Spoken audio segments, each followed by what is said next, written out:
नमस्कार, स्वागत है आपका। टीएनपी न्यूज देख रहे हैं आप और मैं हूं आपके साथ शाहनवाज मिर्जा। भारतीय जनता पार्टी प्रदेश अध्यक्ष सम्राट चौधरी ने पटना में भामाशाह की जयंती समारोह में शिरकत की और इस दौरान उन्होंने कार्यक्रम को संबोधित करते हुए बताया है कि भामाशाह ने देश के लिए अपनी संपत्ति दान कर दी थी और साथ ही विपक्ष पर निशाना साधते हुए कहा कि लालू और नीतीश को भारतीय जनता पार्टी ने राजनीति में आगे बढ़ाया है।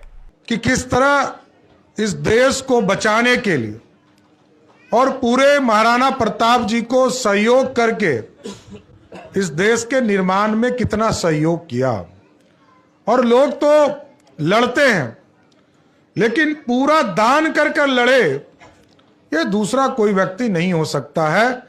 एक दानवीर कर्ण कहे जाते थे और दूसरा दानवीर कोई है तो वो भामाशाह जी हैं,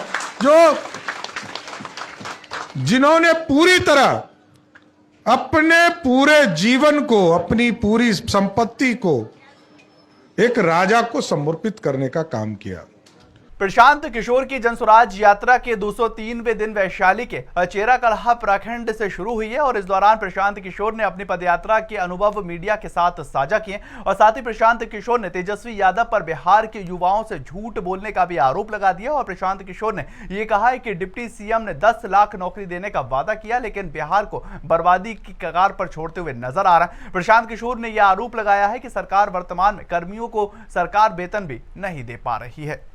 जब मैंने पदयात्रा शुरू की थी तो लोगों ने ये शंका बताना शुरू किया था कि महागठबंधन की सरकार बनी है तो कानून व्यवस्था की स्थिति गड़बड़ हो सकती है। चंपारण दोनों में या गोपालगंज तक मुझे इसकी बहुत बात रोज सुनने को नहीं मिलती थी, लेकिन जब से मैं सिवान से चला हूं, मार्च से, हर दिन बिगड़ती हुई कानून व्यवस्था के बारे में लोग कोई ना कोई सूचना देते हैं। लोग बता रहे हैं, मैं इसका वेरिफिकेशन तो नहीं कर सकता हूं, इस साल अकेले में 15 से ज्यादा मुखिया लोगों को गोली मार दी गई है, 6 से ज्यादा सरपंचों की हत्या कर दी गई। शेखपुरा के नगर परिषद क्षेत्र में राष्ट्रीय जनजन पार्टी के कार्यकर्ताओं ने धूमधाम से भगवान परशुराम की जयंती को मनाया है और साथ ही साथ शहर की जगह जगह धार्मिक कार्यक्रमों का आयोजन किया गया और ब्राह्मणों ने इस अवसर पर भगवान परशुराम की विविधता पूजा अर्चना की, उनके व्यक्तित्व पर चर्चा की है और इस मौके पर जिला अध्यक्ष गोपाल सहित पार्टी के दर्जन कार्यकर्ता मौजूद रहे हैं। परशुराम का जन्मोत्सव है।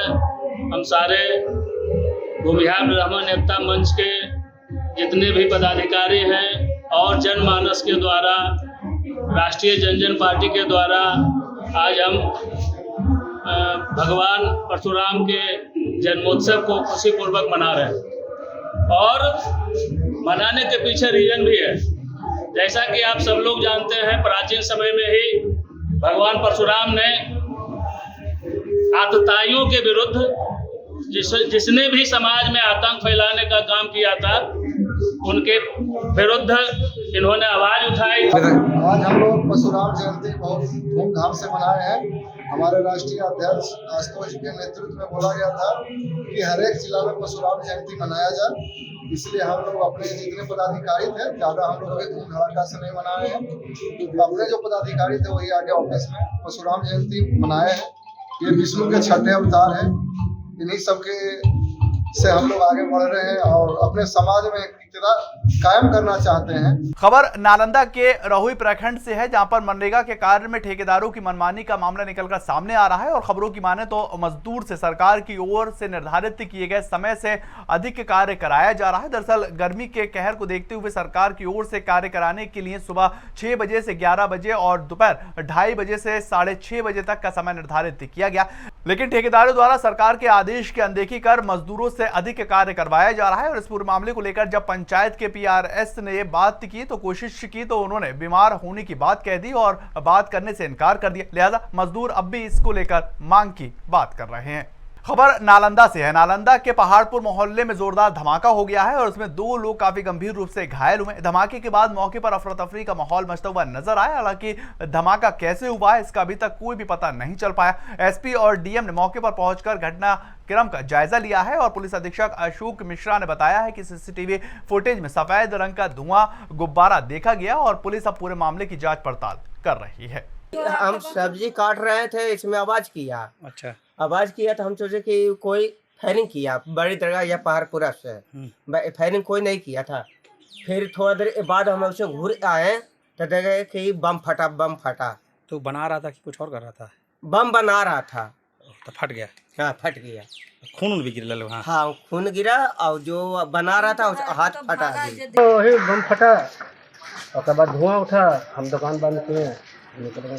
अच्छा, घायल भी है उसमें? घायले आदमी तो धुआं के कारण बढ़िया से हम देख नहीं पाया, इसे भी हम कम जनाते हैं हमारे यहाँ, ठीक ना है। हाँ।